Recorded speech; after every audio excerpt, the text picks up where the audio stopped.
Hey everybody, and welcome to the stream. I am Father Roderick. We have so much to talk about in this week's episode of my podcast, The Break. By the way, if you want to listen to the audio version, make sure to search for The Break with Father Roderick wherever you get your podcasts. But what you're watching now is the video version. It's live on YouTube, it's live on Facebook, and it's live on Twitch, and you can subscribe to any of those channels. But my main channel for this kind of stuff is YouTube. So if you're watching this on YouTube, make sure to subscribe, hit the notification bell to get notified when I go live. Always happy to meet you. If you're new here, please introduce yourself in the chat room. If you're one of the old guards, then also say hi so we can see who is watching. So we've got Michiel, who is heading for London tomorrow. This is his final day at home before the big trip by train. So wish him luck. And I'm sure that more people will join us over the course of this live show. So we are going to talk about the big one more thing reveal yesterday at Apple's WWDC. Of course, I'm talking about the Apple Vision Pro, and more specifically, because a lot of you are Star Wars fans that are following me here on my YouTube channel, we're going to talk about the glimpse of Star Wars that we got in that presentation and speculate a little bit about the future of Star Wars on this brand new platform. I have thoughts. We'll also talk about the upcoming Marvels movie. There is a teaser trailer out there that I've never seen and I've never reacted to, so that's what we're going to do on this show. Then there are two fantastic Lego sets that are, one is actually coming soon. The other one is in the future, but they have already shown us a glimpse of what that particular set will look like. So we're going to talk about that. I'll give you my first thoughts. We'll talk about some faith-related questions. Got a very good question from a Protestant follower who was in church last Sunday and wanted to know something specific. So I'm going to answer that question. We need to talk about the future of gaming on the Mac platform. There was some hidden news in the WWDC presentation that may have, not been obvious for everyone, but I think it holds great promise for the future of gaming on the Mac. So we're going to talk about that as well. Good morning, Jeremy. Good morning, Craig. Watching from Patton, Pennsylvania. Paul is there as well.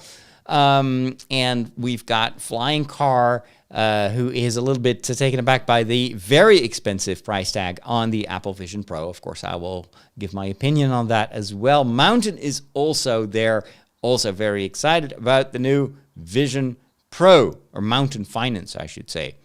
I'm not sure if that's a name or a brand. Anyway, let's waste no more time and get straight to the show.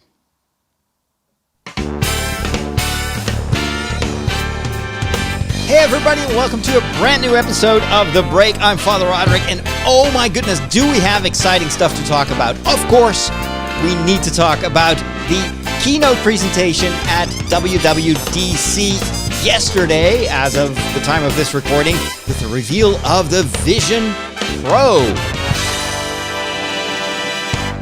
So, Bob Iger himself came on stage during Apple's keynote presentation of the Apple Vision Pro.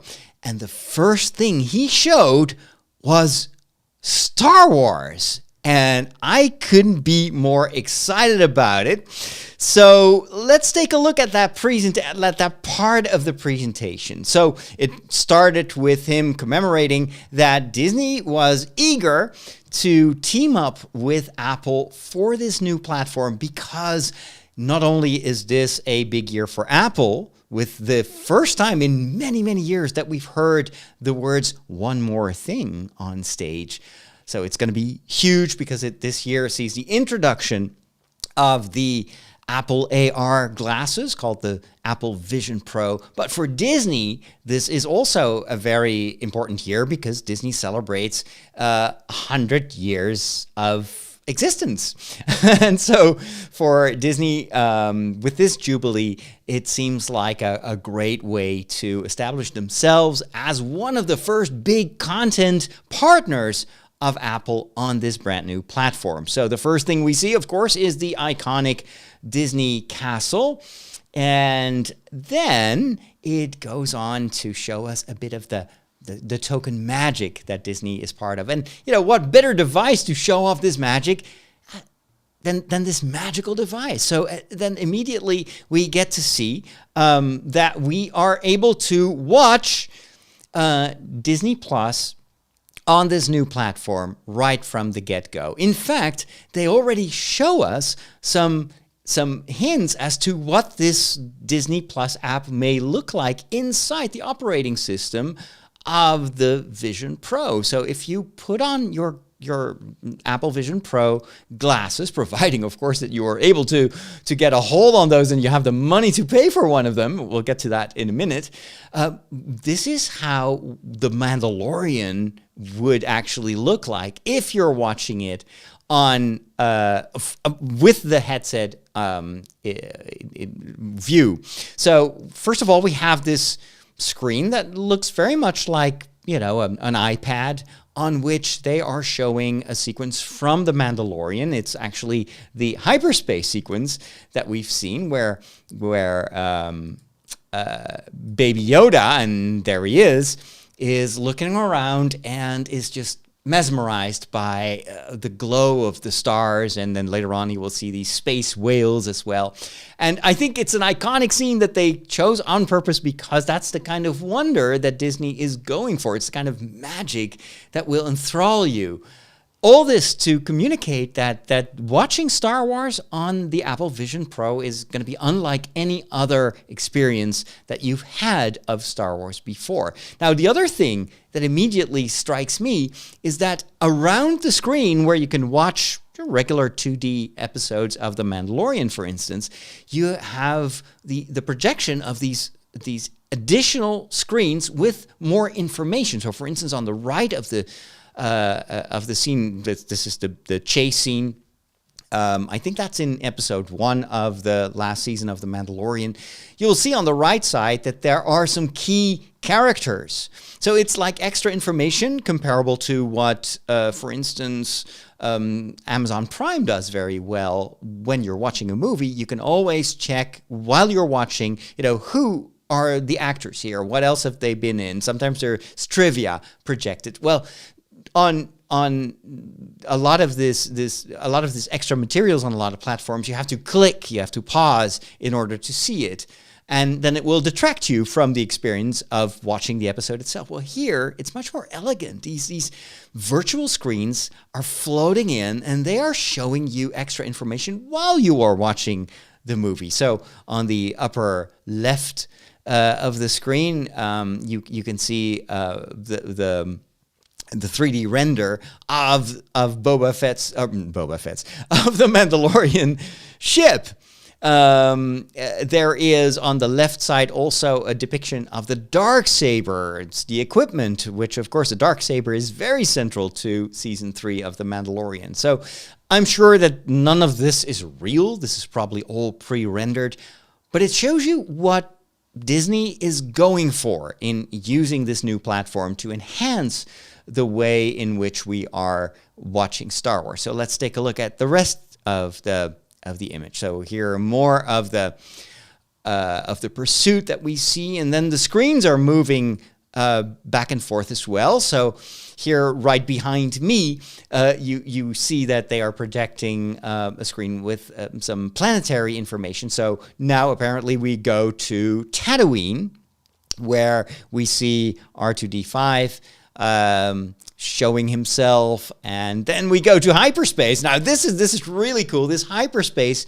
effect is all the other screens are disappearing, and imagine seeing this in 3D all around you, just going to hyperspace. And then that actually brings us to something much more immersive than what was shown in the earlier part of the demo. This time, we are on Tatooine, and there is this 360 view of the planet with, on the right side, a sandcrawler. In the distance, you can see that the sandcrawler is parked near a village on Tatooine. It's kind of hard to see what exactly that is. That could be Mos Espa or whatever. So it's on the outskirts of a settlement on Tatooine. The suns are setting, and of course I'm saying suns because we see two of them. All of this is rendered in 3D, in beautiful CGI. And when they showed us this, I was like, why? Is this part of what they hope to offer us on the Apple Vision Pro? I would love to have that immersive experience. I've had similar Star Wars experiences on the Meta Quest. I am the owner of the Meta Quest 1, not 2, unfortunately. And they did have some Star Wars stuff there. So they've always been eager to hop on the bandwagon of VR. This is the first time that we see them trying something of a much higher quality level. So I would love to be in these worlds of Star Wars. And here, actually, they show you that you're sitting in the chair of a land speeder, which immediately made me think, what if this is Star Wars Drive-In on Tatooine and you'd be able to watch any Star Wars movie or episode as if you were in a drive-in theater, but on the planet of Tatooine or any other planet? How amazing would that be? And then the demo actually shows the virtual person looking around. And then first of all, you see you get a better view of the sandcrawler on the right. There are some more land speeders parked, which again makes me think they're going for a drive-in theater on Tatooine. And then the whole atmosphere is changing. It's almost as if someone fast forwards through time and it gets dark. And then the suns have set. You see two moons there on the left. And you see another settlement on the left as well. This may actually be the Lars and Owen Beru homestead where Luke Skywalker lives. And then in front of you, projected, I assume, on a gigantic screen. Of course, you don't get that impression when you're just watching this on a 2D screen during the keynote presentation. But all of a sudden, there is Baby Yoda. There is Grogu. And he is in the cockpit of Din Djarin's ship looking at the marvels of hyperspace. And you see that the screen itself is reflected on the outside of your land speeder, making it super immersive, because I imagine that this is not just 2D. This must be 3D. So you're inside this 3D environment watching an episode of The Mandalorian, and it is as if the screen is right there in front of you and it's enhanced, of course, by all these reflections. And then they show that you can, during the projection of that, you can actually look around, and then it immediately warps back in hyperspace. And, that was it. That was basically the extent of the presentation, at least the Star Wars part of that presentation. But this made me think about the potential of this technology. What if, in the future, we will be able to watch any Star Wars movie in 3D and being completely surrounded by it? Now, of course, this is not yet there, because we have, of course, 3D versions of all the 9 Star Wars movies, and probably also of all the other Star Wars movies. Actually, I think did they ever do a 3D version of Empire Strikes Back? I know that there was a very good 3D conversion of The Phantom Menace.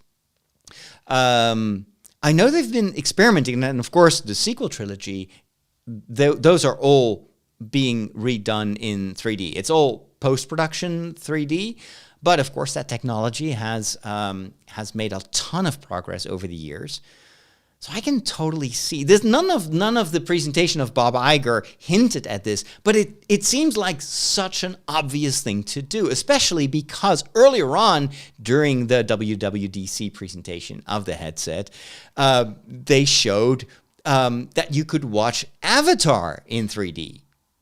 And, well, if Avatar, of course, is also on Disney+, if that's going to be in 3D, then I think Star Wars is going to be in 3D as well. Which makes me super excited, because I thought, and we all thought, that 3D was dead for Star Wars, that the only way to experience Star Wars in 3D was in the movie theater. And I kind of miss being able to watch the 3D versions of those Star Wars movies at home.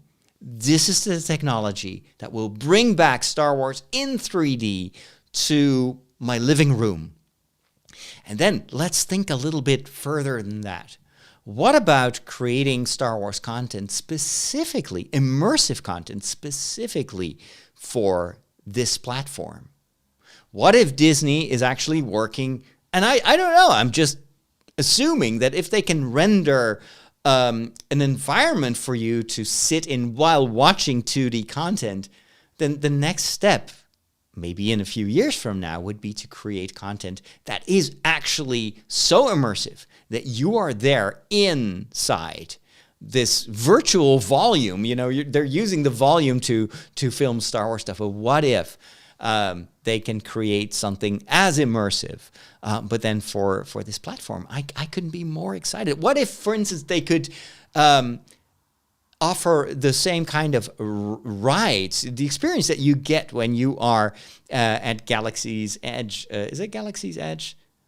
Anyway, so the Star Wars section of Disneyland and Disney World, there is an immersive factor of being there in real life and walking around there, seeing everything in 3D.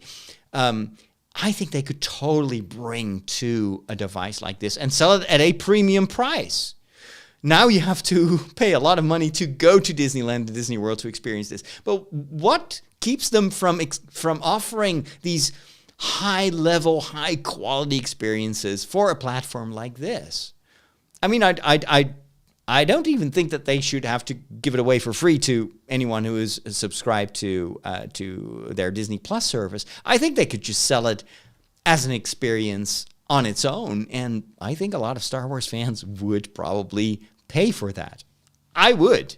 But of course, it would be cooler to get it for free on Disney Plus. I'm not hinting at any extra extortion of money from my pockets, but hey, I'm just saying, if money can be made, Disney is probably gonna pursue it. But to wrap things up, this could be a major opportunity for Disney to bring 3D content, immersive content to Star Wars fans, to Marvel fans, to basically fans of any of their franchises. And so I'm not surprised that Disney is there on day one. And, well, I cannot wait for them to air, for instance, to do a live stream in 3D of the next Star Wars celebration. Not everyone is going to be able to travel to Tokyo in Japan for the next one, but I would definitely want to pay for having a live 3D stream, like a 180-degree stream of the next Star Wars celebration, because it would save me so much money. I wouldn't have to go to Japan. So there are so many things that you can do with this platform. We're going to talk about the price. We're going to talk about the technology behind that in a different video. But right now, I think that for Star Wars fans, exciting times are ahead. The only thing I need to do is somehow win some betting game, so Lando can give me all his Imperial credits so I can buy this headset. Or maybe I can just buy it secondhand from a couple of Jawas. Anyway, let me know what you think. As always, love to hear your thoughts. How do you not like movies? They're predictable. Like, the guy gets the girl, and that kid sees dead people, and Darth Vader is Luke's father. Not liking movies is like not liking puppies. They're fine. I just get bored and never make it to the end. You know, you need a movie education. You need a movication. I'm gonna give it to you. Let's talk about movies and TV shows. I am a huge fan of Star Wars, as you know, but I'm also a huge fan of Marvel and the stories that they are telling. And I'm so excited that Ant-Man, the latest Ant-Man movie, is now available on Disney+. I kind of skipped it at the movie theater because apparently it was not that good. But sure, I'll watch it on the small screen or the relatively big screen of my TV in my living room. And Marvel is struggling a little bit with what is also a problem for Star Wars fans, and that is fatigue. If you keep pushing out movie after movie after movie, after a while, the quality goes down because you cannot really stay on that, upper level of quality as we had with the Avengers series. And so there is a bit of a diminishing return on investment. Plus, it's also very hard for Marvel fans to watch every single television series, every single movie. So what I think Disney is going to do is to reduce the number of movies and TV shows, just as they do with Star Wars, and make it more into an event. Now, I am very excited about an upcoming movie called The Marvels. In fact, I think it has been postponed and delayed several times, but we do have a teaser trailer for the Marvels movie, which I totally missed. And I want to watch it with you. I've not watched it yet. And of course, I'm going to react to it. So here is the new trailer the teaser trailer for the Marvels movie. Let's take a look. Cool. Captain Rambo? What the hell are you doing? Entering the jump point perimeter. I'm gonna get you some readings, Fury. Hello? Uh-oh. Things are about to go wrong. Uh-oh. Captain Rambo?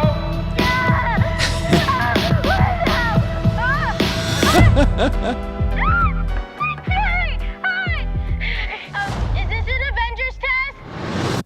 Where's Captain Rambo? Whoa. Oh, cool. Awesome. What the?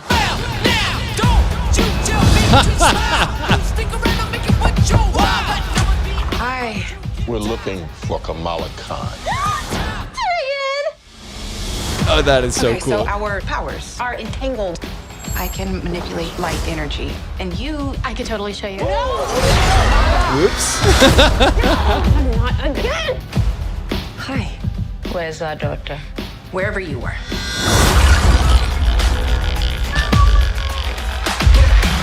That is a dangerous cat. I was about to say that. Oh my gosh, the cat just ate them? Oh wow. Teaming up. Changes everyone and everything. Lots of cats, I love it. We're a team. Oh, no, we're not a team. We're not a team. The Marvels. Oh my gosh. I really, really like what I'm seeing here.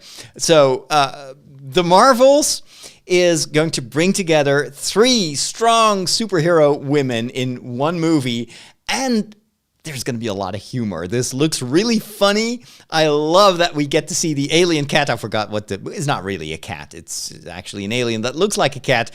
I think, if I recall correctly, that cat is the reason that what's his name? Nick Fury's character misses an eye because he underestimated the danger of that cat. So it looks really cool. I'm also excited that they're bringing together both Miss Marvel and the two other characters from the TV shows, kind of tying together the theatrical MCU and the TV MCU. And I think these characters are amazing. It looks great. I hope it's story-wise also more than just a bit of humor and a bit of action. This deserves to be a good movie.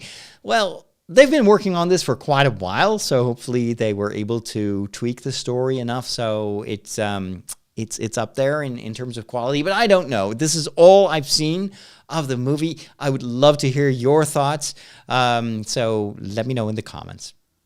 Another thing I wanted to talk about and show you is a television series that I've just discovered. It's been around for 15 years, and I'm only now discovering it thanks to a TikTok clip that I saw where someone said, if you're not watching the Taskmaster on the BBC, you have to watch that. And turns out that the Taskmaster is a television show which on the surface is not anything special, but it's all in the execution. So you can watch every episode of the Taskmaster on the YouTube channel, but here's a word of warning. It is riddled, absolutely riddled with advertisements. Like every 5 seconds, you will be forced to watch an ad, and it is super annoying. This is one of those experiences that makes me want to go for the paid YouTube version. So I'm not bothered by those ads. However, I did struggle my way through the very first episode of the first season, and I'll explain what the show was about after we've briefly watched this trailer for it. This is the trailer. It goes back like 15 years, and it shows you what the show is all about. I'm the Taskmaster, and it goes without saying that I'm the most powerful entertainer on the planet. Hence all the silly lightning and stairs and stuff, which isn't in the show. This is just the ad for Dave. However, in the show, I'll be using my real power to set needy comedians tasks, like who can paint the best picture of a horse while riding a horse? Who can eat the most of a watermelon in 1 minute? Your task is to watch the show. What do I do? Admin. Basic admin. Taskmaster, coming soon, new and exclusive to Dave. Well, coming soon means coming soon 15 years ago. I feel like sometimes I just need a DeLorean time machine to go back and make sure that I don't miss these awesome shows. What is so cool about the Taskmaster? Well, the premise is you've got these comedians, and they're all stand-up comedians, and every season they introduce new comedians, and there are some that will stay around for a couple of seasons. So they're all very quick thinking, able to react on the spot, and they're very funny.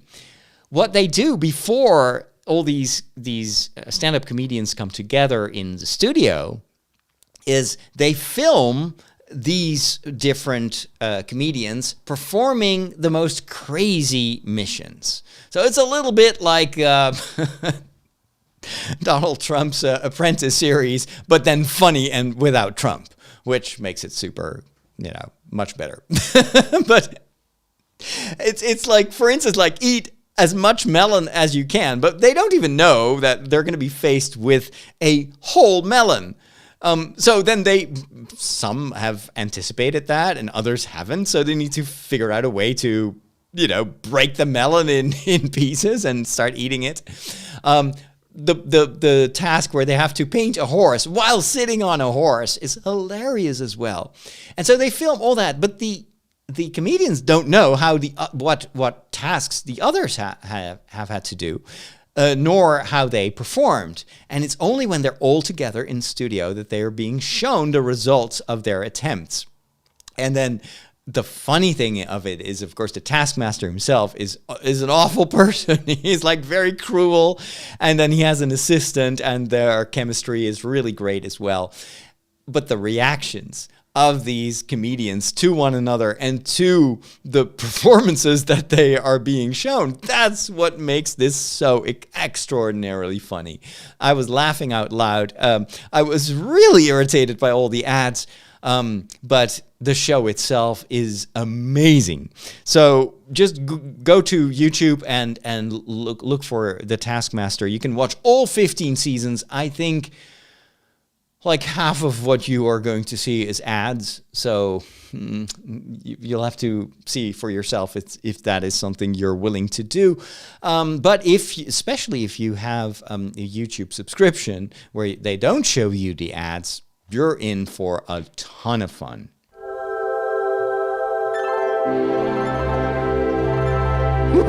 Catholics rock!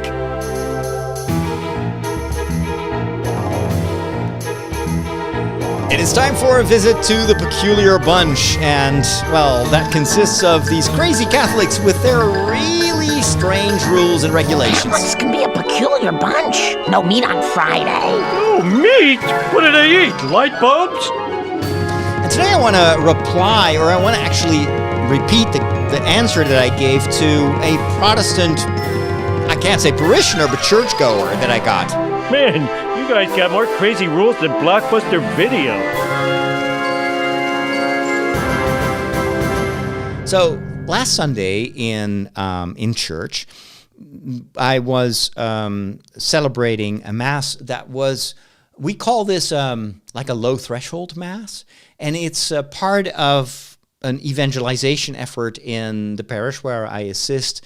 Which it's an idea that originally came from my previous parish in Amersfoort. And it's a mass where we take some extra time to explain why we do the things that we do. There's actually an official canonical commentary or commentator role, a liturgical commentator role that we are using during that mass. And I'm actually quite surprised that this is not something that many churches are doing, because it's such it's so useful for both for new people and for existing Catholics to teach them a little bit more about the liturgy. So what I do here in this segment of the Peculiar Bunch is very similar to what we would do during Mass. So every once in a while, a commentator would come and say, well, we're now going to do this and that, and this is what it means. Of course, very brief explanation segments. You don't want to do like a 10-minute explanation of every single detail. But you can change it up. Every time you celebrate a Mass like that, you can explain different things. And over time, the hope is that the parishioners will start to appreciate Catholic liturgy more. And since they understand what they are celebrating and why the Catholic Church is celebrating things with certain symbols, there is more reverence for that liturgy. The more you understand, the more you will appreciate what the Church is going to do, and the less you will be tempted to replace all those beautiful, sometimes like millennium-old habits with your own inventions, you know? So we've been implementing this principle very successfully in this parish for a while now. And then we started at the central church here in the parish, and then other locations were also clamoring for masses like this. And since I have a lot of experience with, not really with organizing this, but to be part of masses like that I was excited that in Veenendaal they now invited me to celebrate the second one, the second Mass, with explanation. And what they did really well was to spread the word. And the idea is you can go to anyone, Catholic or non-Catholic, and say, hey, if you want to understand what we do on Sunday and why we feel it's so precious to us and what it all means, just come along. We have cookies. Well, we don't have cookies. But we have explanations. And so the feedback has been tremendous. And the response to this initiative has been tremendous. It really depends, of course, on parishioners actually going the extra mile, inviting their friends and family to come over for this one Sunday. And then, of course, they won't be able to fully participate in the Mass if they are not Catholic or they've never been to a church.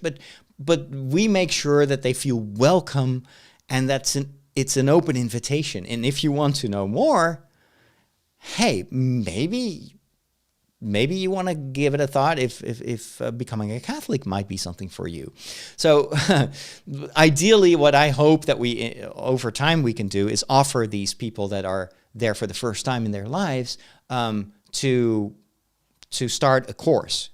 So to say, hey, if you want to do more, we have got this course of four evenings over the next couple of months, and we'll go through all the symbolism in the Mass. Or I don't know, we'll just do like something like an alpha course where you can get to know the basic principles of the Catholic faith. And maybe, who knows, if you love it enough, you might want to become a Catholic.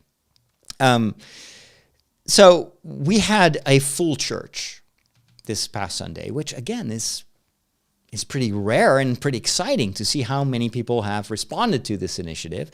And a number of people in church, I could tell from their behavior, were not familiar with the Catholic tradition. So at the beginning of Mass, I asked people to introduce themselves to one another, because especially for the new people, it's kind of comforting to know that you're welcome and people will actually tell you their names.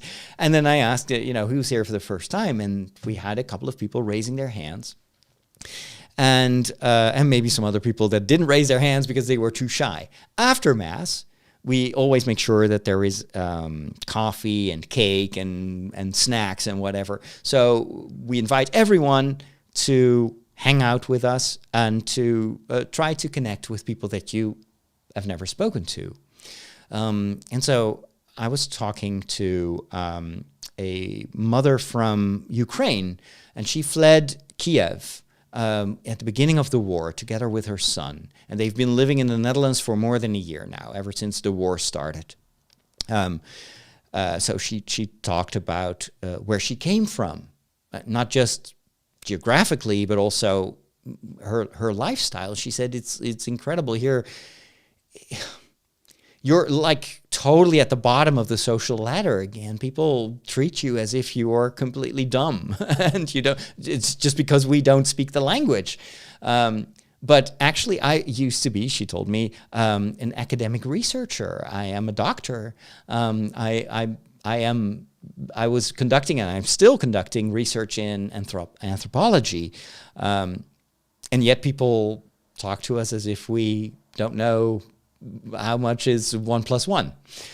So, and then she also talked about the church environment, the faith environment where she came from. And she said, in here this morning, I was surprised that so many people went to communion. But don't you all have to go to confession first? In Kiev, that's the norm.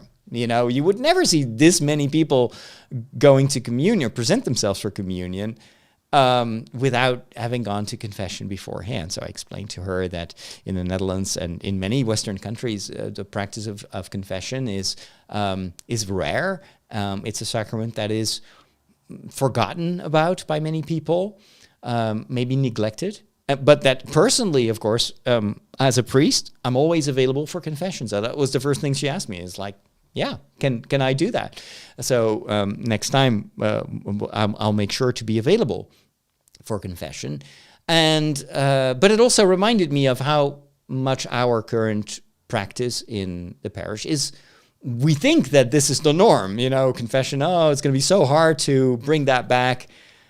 And then you see people also from Europe, and they're like, yeah, no. Why is there no confession? If you offer it, we'll come. And I've heard this also from Polish parishioners and from South American parishioners. For them, it's like, yeah, why did you ever stop doing that? And then someone else came up to me, and it was also a mother with her son, and she said, that she was from a Protestant community in the same town. And but she felt invited to come and see how we as Catholics celebrated Sunday. And it wasn't the first time. I think she had also been at the first Mass that we did like in this way. And she had felt very welcome, and she was really, really motivated to come again. But she said, the first time that I was here, I thought that I could just present myself for communion. Because this is something, and that surprised me a little bit that she said it, this is something that we don't do that much in our Protestant church. The community that she was a part of, they celebrated the Last Supper maybe a few times per year, and then not everyone was supposed to participate in that. Only people that were kind of vetted. But if she never felt worthy enough to participate in the celebration of the Last Supper in the Protestant liturgy. So when she was here in the Catholic Church and she saw that everybody presented themselves for communion, she was like, oh, finally, I can do that. And then she confided to me that actually in her personal faith, she believed that the Catholic way of celebrating the Eucharist and the veneration that we have for the consecrated bread being truly the presence of Jesus, not just symbolically, that was actually the truth. She said, so I feel so much more comfortable with the Catholic way of looking at this, at communion, than I feel in my own Protestant church. And so I was so touched by that she went ahead and received communion last time. Now, in this Mass where I was celebrating, I stipulated before I started the distribution of communion that if people hadn't done their first communion yet, or maybe were not Catholic, that they could also come forward, but instead of receiving communion, they would receive a blessing. So I asked them to cross their arms before presenting themselves, and I would give them a blessing instead. She told me that actually was very painful for her to hear, because she realized that, well, maybe I thought I was more welcome than I actually was, and now I hear that I'm actually not supposed to receive communion. So it's the same as in my Protestant congregation, where I'm also never welcome, and it feels wrong. So, a very legitimate, honest, authentic question, and I was touched by the testimony of her faith, that she actually believed, like we Catholics believe, that the bread and the wine truly become the body and blood of Christ, that there is a real presence there. And there was a desire, there was a very clear desire, like I feel called to receive this sacrament. And so what I answered was this. First of all, the pain you feel is the pain of the separation, of us not having attained this full unity. The pain you feel is also, it's the other side of the pull you feel of Christ calling you. That is very positive. That faith that you have is a gift. Treasure it. It's important. And maybe God is pulling you towards him. However, I said we cannot skip the different stages in this communion. For the Eucharist is one of the three, what we call initiation sacraments. The first one being baptism, and then you have confirmation and communion. And so if you want to present yourself for communion, it's basically you're telling us, I want to be initiated as a Catholic. And that is totally fine, but I can also understand that may be a bridge too far, or you're not there yet. And I told her that in my previous parish, there was a young woman who actually went to see the pastor, which wasn't me, and asked for special permission to receive communion because she shared the Catholic belief in the real presence of Christ. But because of family circumstances, she couldn't become a Catholic at this time in her life.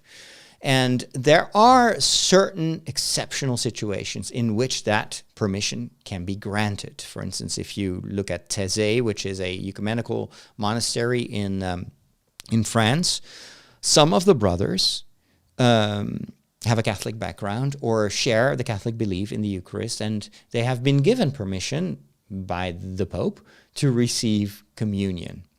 So I'm not exactly up to date on the current rules and regulations about that, I told her, but I would recommend you talk to the pastor, and he can look with you to see, what steps we can take together, and you can see what he proposes. So I didn't want to overstep my authority here, but it was touching to see these two women. And they didn't know each other at all, but both stressing this sacred value of communion and their faith in the sanctity of communion itself, and how both were actually kind of struggling with, like, how can I be worthy of this great gift of the body and blood of Christ, of his real presence, and from totally different angles. But I felt, for me, this was a reminder how much we need to talk about this, and how much we need to explain the value of communion, of this incredible sacrament. And not in a restrictive way, not just by stressing the rules, but, you are not worthy and you are not worthy. But it's more like walking with people and exploring how can we all become more worthy of what God is offering us in the body and blood of his Son, Jesus. And what needs to change in us in order to maybe be a better vessel for this sacrament, be a better recipient for this great sacrament. So anyway, it was an interesting question, and of course, as soon as I hear more about, the follow up of this encounter, I will let you know. When did you become an expert in thermonuclear astrophysics? Last night. The packet, the extraction theory papers. Am I the only one who did the reading? I read a very cool book called Mother Nature is Not Trying to Kill You, a Bushcraft survival guide by Rob Nelson. Now, this was a book that I just read. I don't even know how I came across it. It was probably just by browsing the library of my audiobook service. But it immediately struck me because I like to read this kind of stuff. I love books about survival. I like hiking. And even though when I go hiking, it's usually in pretty safe circumstances. I've never been to the inner part of Australia with lots of venomous spiders, and I've never been swimming in shark-infested waters. So the chances that I need this book in a real situation in my life, that risk is very slim. But I love to learn more about nature, and one of the things that I believe very deeply is that what we often depict in our stories as threats, as dangerous, even diabolical creatures, like the snake is in the Bible is a symbol for the danger of the devil. We cannot blame these animals. These animals are usually just acting to protect their young, to protect themselves. They don't want to be eaten. And as part of the incredible diversity in evolution, some of them are, in fact, very dangerous to other animals and to us. But that doesn't make them evil. And the more you understand the behavior of these dangerous animals, dangerous to us, the less likely you are to be threatened or killed by these animals. And that was kind of the gist of this book. It's written by this by Rob Nelson, who is a hiker and who has done a lot of educational TV stuff for kids. He's got a YouTube channel called Stone Age Man, although the actual handle is, I think, something else. But anyway, his channel is called Untamed Science. But if you look for a Stone Age Man, you will see a trailer. So let's take a look at, because some of the principles in the book, he's also explaining that very well in the trailer for his video channel. I'm pressing the wrong button here, so let me just go there and click here to project the image of the trailer. Let's put that full screen, and then let's take a listen. Welcome to Stone Age Man. I'm Rob Nelson, a biologist, your guide. I'm doing this because I think we all need to find ways to reconnect again with this. Those are cottonwood trees. Then you can eat it. It seems to me when we work in small groups and we're intimately connected with nature, we're healthiest and happiest. But with all the tech that we have and the big cities that we live in, I feel like we've forgotten many of the things that serve to make us happy. So he's addressing something super important.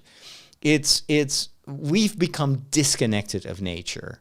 And the more we live in this relatively artificial environment of big cities and we surround ourselves with technology, the greater the risk is that we forget that nature is here as a gift, as something that can make us happy, that the planet is here to feed all of us and not just the happy few that are able to cultivate crops and have access to all the riches of the world. And so this series that he is making for his YouTube channel is all about kind of reconnecting with nature.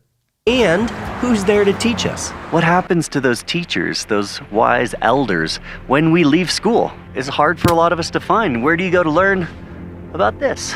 And while it's second best, you're probably going right here on the internet. You're watching me on the tube. This is a resource, so to speak. Stone Age Man, this series right here, is about understanding nature better. The plants, the animals, the fungi, and humans. Of course, humans are not separated from nature. It's not us versus nature. I'm focusing here on many of the things that directly affect us.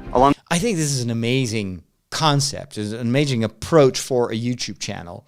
It's trying to give people the second best experience. The best thing, of course, would be to be in nature and to experience these things firsthand.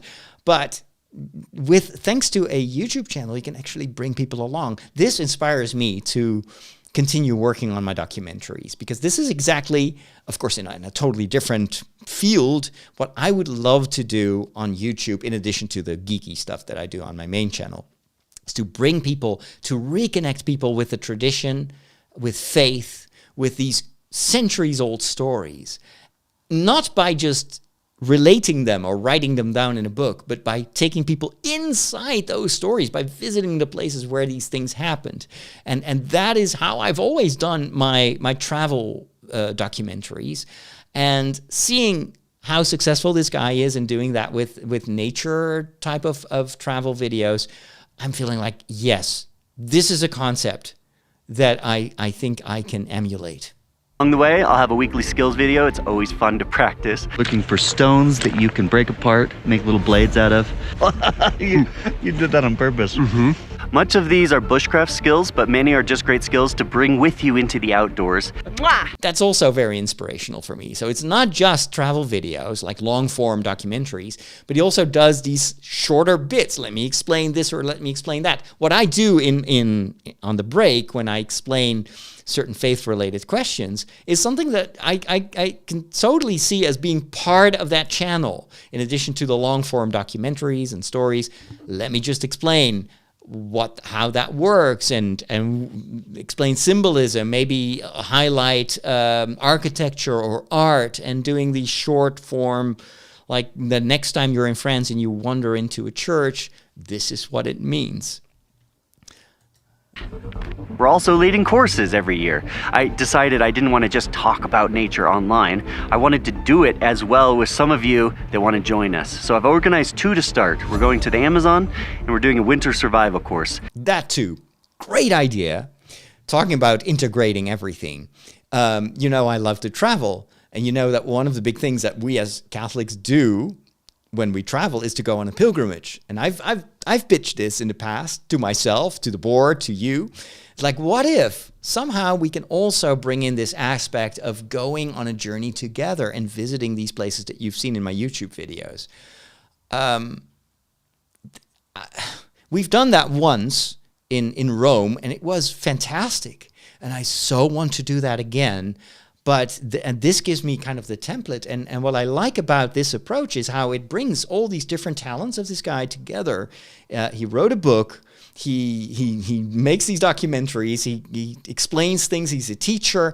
And he invites people to come along on these journeys.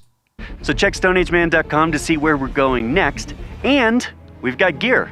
Okay. And then, of course, they've got merch, et cetera, et cetera. So all of that is kind of the common fare on YouTube platforms like this. But speaking about a model that inspires me, by the way, I would be totally in for just a hike. Just go on one of those trips myself.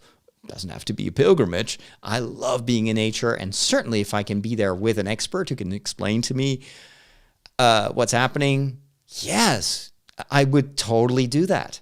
A very easy, accessible way for me to do this is to actually go to my local zoo. They organize early morning hikes through the zoo with an expert.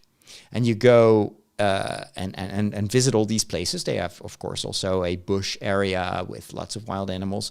And it's a totally different way of experiencing the zoo. The only downside is it is before opening hours, so it's super early, and I only have a bike, so I probably have to wake up at 5 in the morning in order to be there in time. But after I'm done recording this show, I will definitely look up the next expedition in the zoo, and because this is the stuff I like.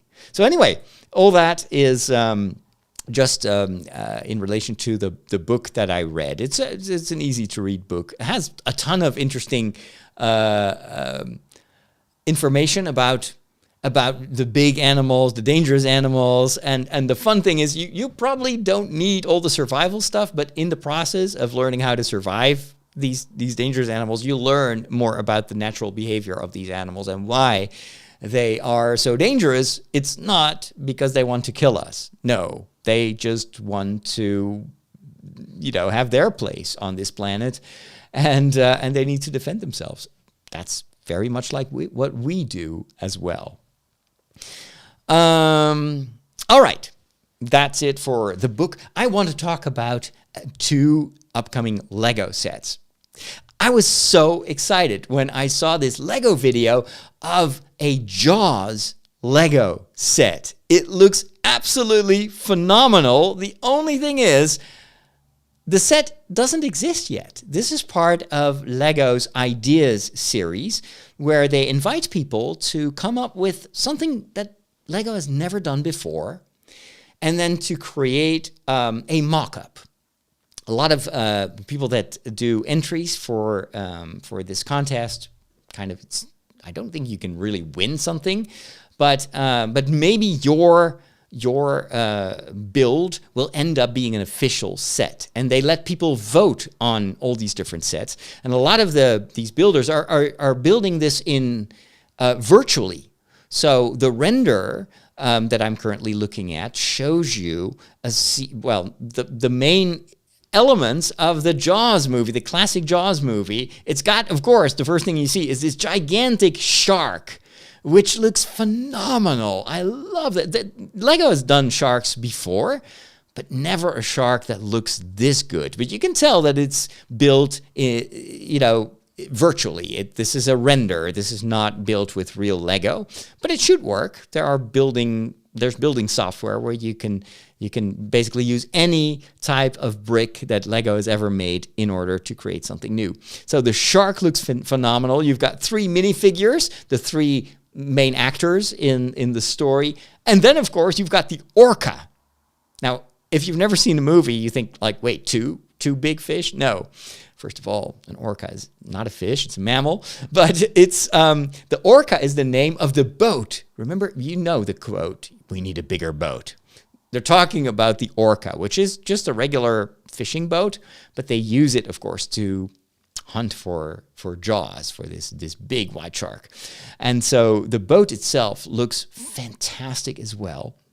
And this particular set, this fan-made creation, got chosen to be turned into a real set. And I think that is amazing. I think not really for kids. This is clearly catering to the people that have the money to buy this and also are old enough to remember this movie, or at least may have watched it at one point in their lives. Let's look at some of the details, because the boat, especially, the boat's called the Orca, is one of the most beautiful modern boats that I've ever seen. There's lots and lots of little greebly stuff and ropes and it looks very close to the movie boat that we saw. Another photo shows the side of the boat, and it's also very colorful. It's got this red, black, white paint, and then you have these yellow, what I think are, how do you call that in English? Like buoys? Beacons, yellow beacons. You throw them in the sea. Whenever you see the shark and you want to mark that spot, you throw one of those bright yellow beacons, and then you can always find that place later on. Nowadays, we probably just use satellite GPS for that. But when the movie Jaws was made, none of that technology existed. So the boat looks awesome. You can also, of course, do interiors. And maybe make the roof detachable so you can look inside. The shark, of course, is the hero of this set, and it's got a jaw that you can actually move. You can open the beak, the jaw of the thing. Maybe it is even, you can't tell from the static image if you can move the fin tail, and maybe the whole shark itself will be able to move a little bit. Although in the movie, of course, if you've ever heard about how this movie got made, the shark itself was, even though it was the main character, it was a disaster to work with. It would always break down. The technology was fragile at the time. Plus, this needed to be a life-size shark filmed in the water, in the sea. So filming the whole movie, there is a reason that the shark is almost not in the movie. It's because it was almost always broken. And in hindsight, that actually makes the movie a lot better, because the moments that you see the shark, it is super impressive. And because there's this constant threat, this danger of the shark, but you don't see it, it actually helps make the movie much more tense and scary than if you would see the shark all the time. That's the problem of the sequels, where it's a lot of shark, but then it's not scary anymore. So there's a close-up render of the front of the shark, which looks phenomenal. There is also a top-down photo that shows you the shark, which is almost as big as the boat itself, which is also in the movie why this shark is so dangerous and so feared by everyone. The shark itself is definitely going to have to be the hero of the set. The minifigures are pretty cool. I think you can totally do those. And 3 minifigures is probably enough for a set like this. And the minifigures also enhance the playability of the set, because you can pose them on the boat, or maybe in the beak of the shark. So all the shots of the boat look fantastic. And this is also going to be super interesting for people that build their own Lego city, because you can. This boat is, of course, minifigure sized. So if you have a beach in your Lego city and water, you could put this boat right there near the rest of your city. This particular fan rendition of the boat also has some detachable rooftop, so you can look inside the cabin of the boat. And I'm sure that's something that Lego, once they do their official version of this set, will also implement. So, and then the final photo is a bit weird. It shows kind of like a display where it's just a shark on a flat surface and there's a tiny little boat on the right. I don't think they're gonna use this. It almost seems like a superfluous extra addition to the set. It looks cool, but I think the final set will probably just be the shark and the boat and then some minifigures. So I love this. Once this is out, and if it's not too expensive, I will definitely build it. That was not the only Lego set I wanted to show you, because there is something even more excited.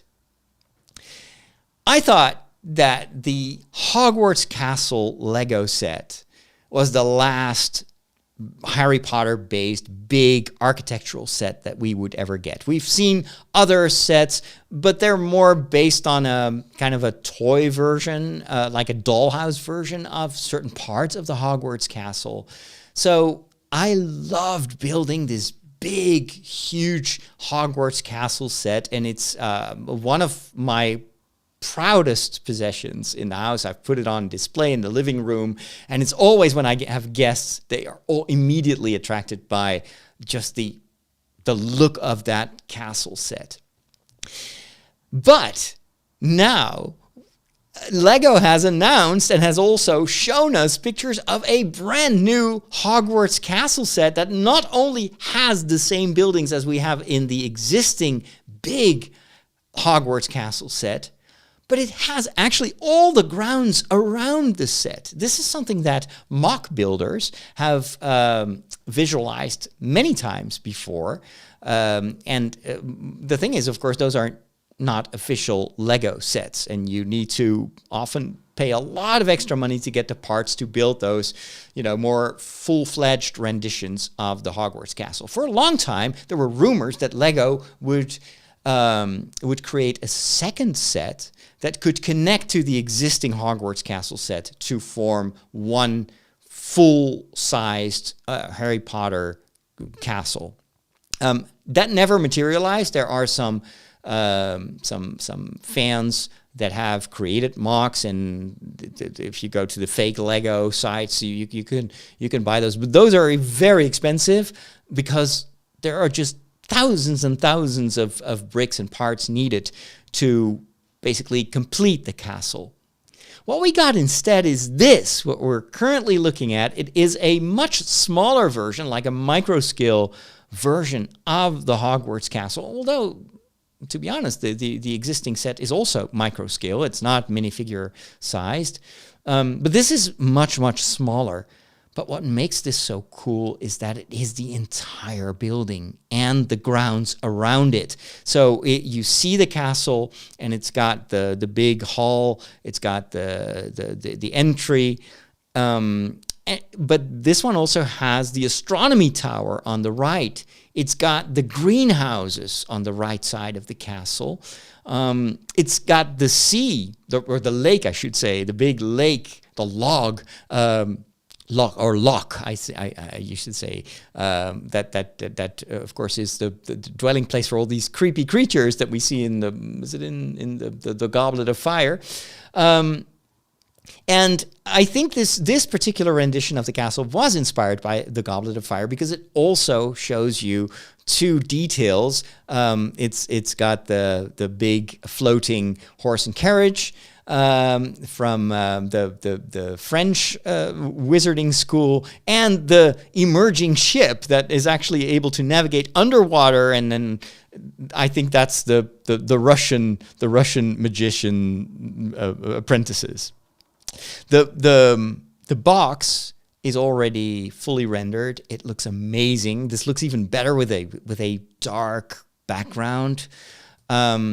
And then there is always this 3D video, there's 360-degree video where they move around the castle. And what it reveals is that on the back of the castle, they have created these secret chambers, these parts of the castle that are in the dungeons.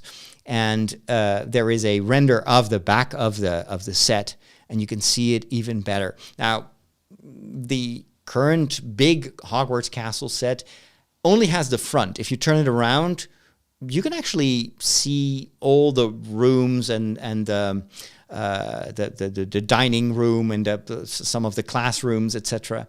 The tower is only half of the tower. In this set, the castle is fully rendered, also on the backside. So none of these. The set is too small to do open to open it up. But they did do that for the dungeon. Now, none of that is, of course, at scale, but it somehow works. And it's a fun extra part of the building process to create these iconic places that we know from the various Harry Potter stories. There is also a photo taken from above where you look down and you see how big this set is. And it's got the rock on which the castle is built. You've got the sea, which they also make more like, why is there so much water? It's because they also have the ship. So it creates it like a decor almost of that particular part of the set. I kind of hope that they would include a tiny hippogriff that would fly over the water, but no, none of that there. And then in the back, you see a garden, and the only thing that is missing here is the Quidditch arena. But I think you could probably modify the set and place it, in the garden part of the set. It will need to be very, very small. Instead, they did the Whomping Willow, so this dangerous living tree with the tiny blue and white flying car that is caught in its tentacles. I love the addition of the greenhouses, because this is something that you see featured heavily in the flyovers in all the Harry Potter movies, and I think they did a pretty good job using transparent bricks to render that important part of the castle. And it's also a place where the kids are learning how to handle these magical plants. And maybe also cultivate them for potions. This may be why one of the underground rooms is the actual potion classroom. Kind of makes sense story-wise to have the greenhouses, and then that's where all the plants come from. And in the potions classroom, that's where you learn how to use all these different plants and roots. They also included a couple of photos with some close-ups of the various places. This is the Chamber of Secrets with 3 snakes. You've got the two snakes in front of the big head, which is actually one of the best renditions I've seen of the Chamber of Secrets. Is even better than the one in the big castle set. And it's got this green snake, which is protruding from the mouth or whatever from the statue in the background. This looks amazing. Very, very well done with just a few pieces, but it all works extremely well. There is a photo of the potions class, and it's got stickers in the back, or prints. It's hard to tell. And this is very simple, very barren. It looks good, but I kind of like the classrooms in the bigger Harry Potter Hogwarts set better. This is just using like 2 1x1 and then a circular stud. Basically, there's not much Lego there. There is a statue, a golden statue of which we also see in the movies, by the way, of the architect, the original architect of Hogwarts Castle. And he's depicted almost like a saint. This is the way in which many bishops are portrayed, with a book, usually the Bible, and on top of the book is then the church or the cathedral that they built. Here they transposed that imagery to the fictional world of Harry Potter to depict the original architect of Hogwarts Castle. It kind of feels fitting for them to include this statue because we now have the whole architectural set of the castle, so it makes sense to honor the one who initially created this. And then some cool artwork on the back of the box as well, with a side view, almost like a blueprint of the castle, and a photo of the back of the box, which looks just absolutely gorgeous. And then it's followed by the usual post photos of photo models playing with this set. And usually for these expensive sets, they always use adults because that's the demographic that they are trying to sell this set to. The display value of this particular set is a little bit different from the Hogwarts set that I have. My Hogwarts set is so big that it clearly becomes the eye catcher of the entire room. This set is a lot smaller, but it still looks pretty good on a side table, or maybe even inside a cupboard or on a bookshelf. Although I think the bookshelf needs to be pretty deep. I don't think this would fit in a Billy bookcase. All in all, a very attractive set. What makes this even more attractive is its price. It's currently priced officially at $169.99. So $170, probably the same price in euros. I haven't checked that. But this is way more affordable than I thought it would be, and it's it's like half the price of the big Harry Potter castle. And it's just a gorgeous thing, and it must be a lot of fun to build.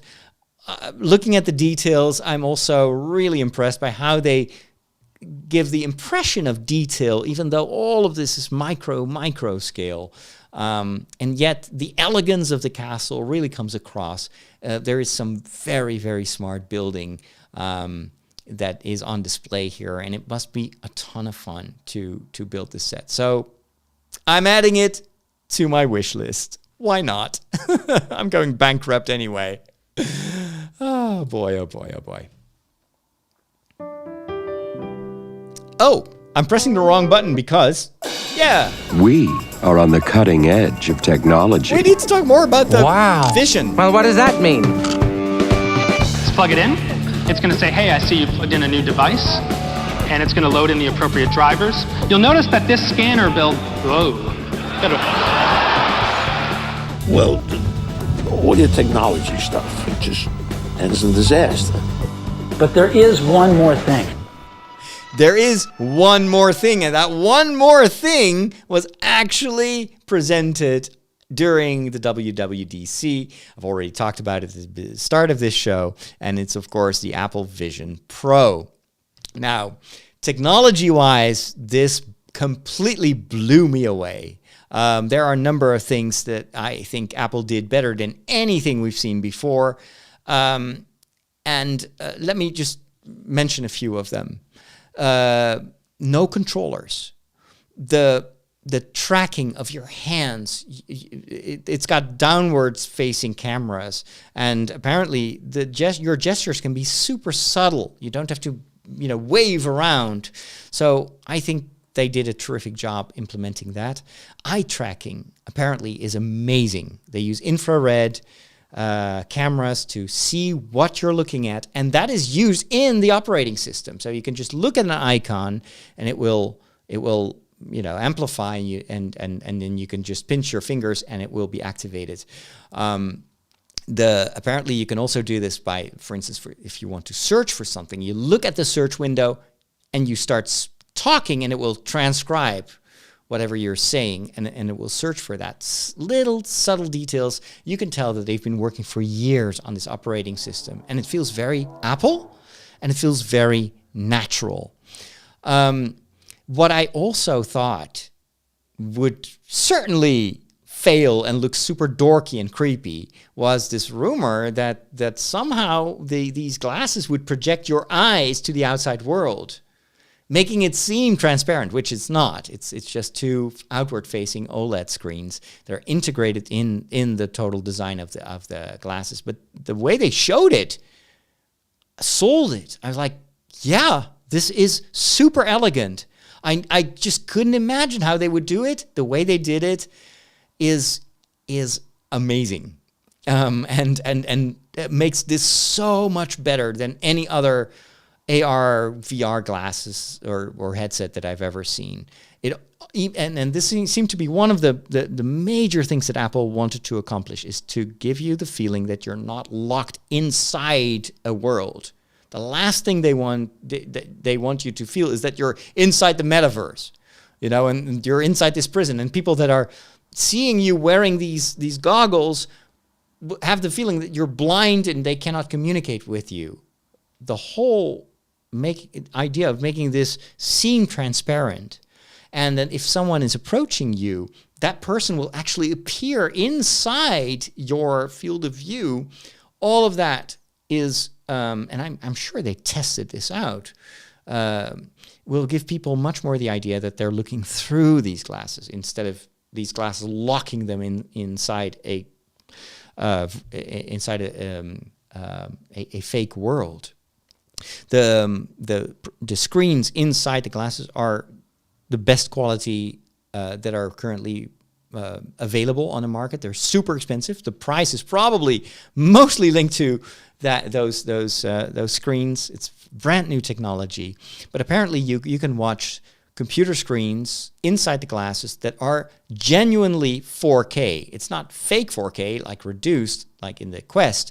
No, it's actually the amount of pixels is more than 4K, so that you can work comfortably on virtual computer screens. This is, I think, how they will justify the high price.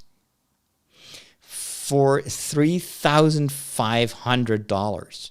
This is clearly not for the masses yet. However, this will give the rich people that want to buy this, or in the developers, enough reasons to justify the price they're going to pay for this. Because they will reason like this: hey, this is going to replace a big screen TV. This is basically giving me a home theater, and I don't need to buy a projector and a sound system, and because it's all part of the technology. It will also replace 2-3 computer monitors, because I can just link, and this, again, super Apple. The ecosystem integration is amazing. You approach whatever Mac you have, it will recognize, oh, he's trying to work on the Mac, and it will conjure up 2-3 screens, and they're full 4K screens, so you can work on that. They showed someone editing video inside that, or not really inside, but with this Apple Vision Pro, and you can look at this huge monitor in front of you while editing. You can use Bluetooth keyboards and mice to work. And I'm thinking, I currently have a very expensive super widescreen monitor to edit my videos. But if this thing ever breaks, and usually a monitor will last 5-6 years, maybe this is a worthwhile investment to just get the glasses and then just work on virtual screens, because they can be even bigger than this huge monitor that I have in front of me. So I think they provided the potential buyers of this device with enough reasons to pay the Apple tax. I was also super impressed by the 3D recording capabilities, although I think this needs to be integrated on iPhones as well, because they showed a video of a father filming his daughter on her birthday.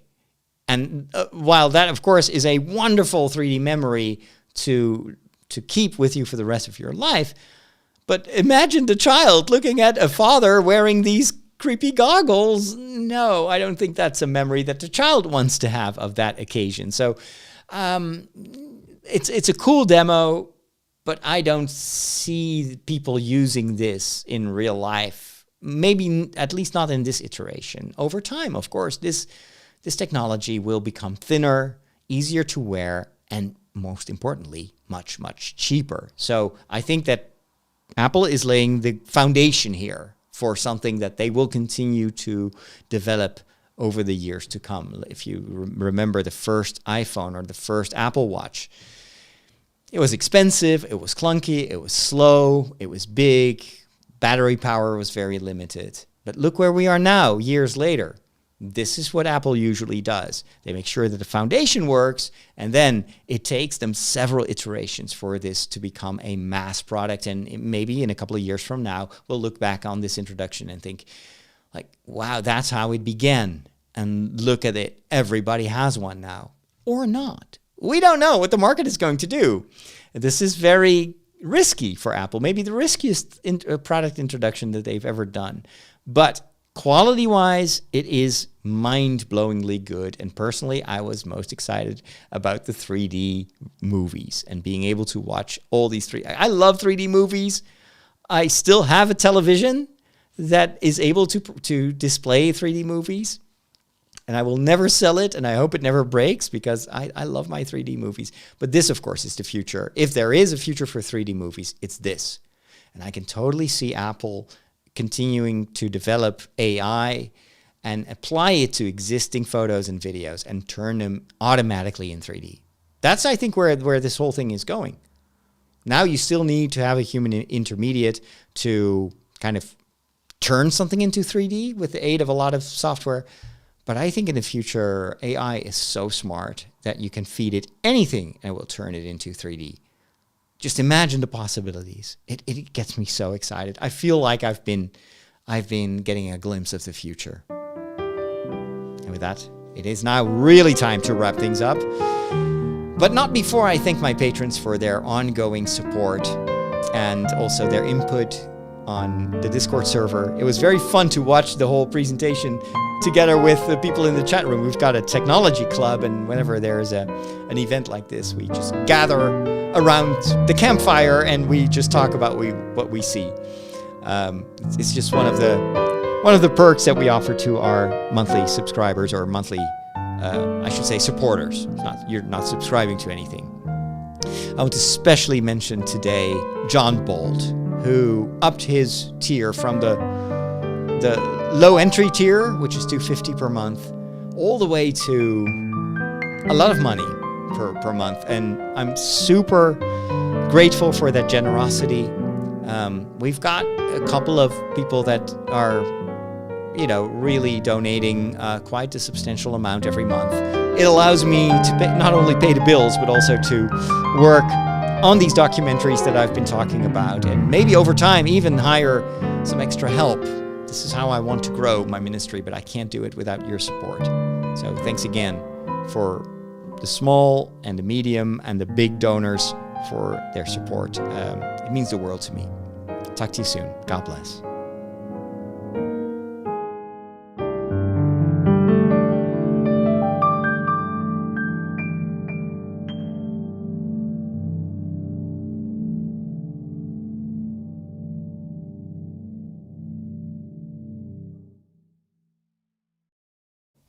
That was another very long show.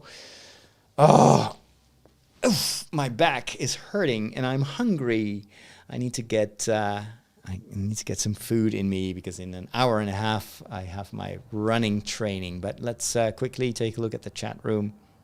Flying Car still has the original iPad. Wow. Des says one homily is not enough. In his parish or her parish are long confession lines, because the priests do a very good job in catechizing the laity on the importance of confession. True. You have to begin somewhere, but education is very important. And the more you understand, the more you appreciate it. That's always how it's. You have to make people curious, and if they ask for more, then you can give. They're going to need a bigger boat. Yes. The advertisements on YouTube, yeah, they're pretty terrible. I used to have an extension, and it would just take those ads out, but I think that YouTube has become much smarter to work around that. But on the other hand, we are getting used to paying a bit extra to see Netflix or Hulu without advertisements. So, I don't think it's weird that YouTube also charges a price for that. And, well, the more I'm discovering cool content, the more I'm actually considering paying for that. Jeremy also thinks that the Taskmaster is wonderful. Marvel is taking us back to a more lighthearted Marvel movie. I'm totally on board. Yes, absolutely as well. VR, let's see. There's a discussion about VR. It makes me wonder if filming Star Wars will start adding more background to facilitate a larger immersion. Love to see a full 360-degree Star Wars movie. Yes, that would be really difficult because then you would have to basically generate stuff that is not there on set. But I can see more like animated stuff being done in 3D, and animation is getting very photorealistic nowadays. So I think we're not there yet, but we will get there at one point. Of course, the price will need to go down and will go down over time. It's not by accident they call this the Vision Pro. They want to justify the price. This is for pros. This is for developers. But so was... I'm trying to think. So many cameras are also introduced at a very high price point, and then the first 4K cameras were super expensive, and now you can film 4K with your phone. They got to start somewhere, and then over time, technology will become cheaper. Sean is watching from the UK. Wonderful to see you. Mike is also there, and Lucas is watching from Brazil. Very cool. All right. It was great talking to you all. I hope you have a wonderful rest of your day. I'm going to grab a bite, and we'll talk later. Bye-bye.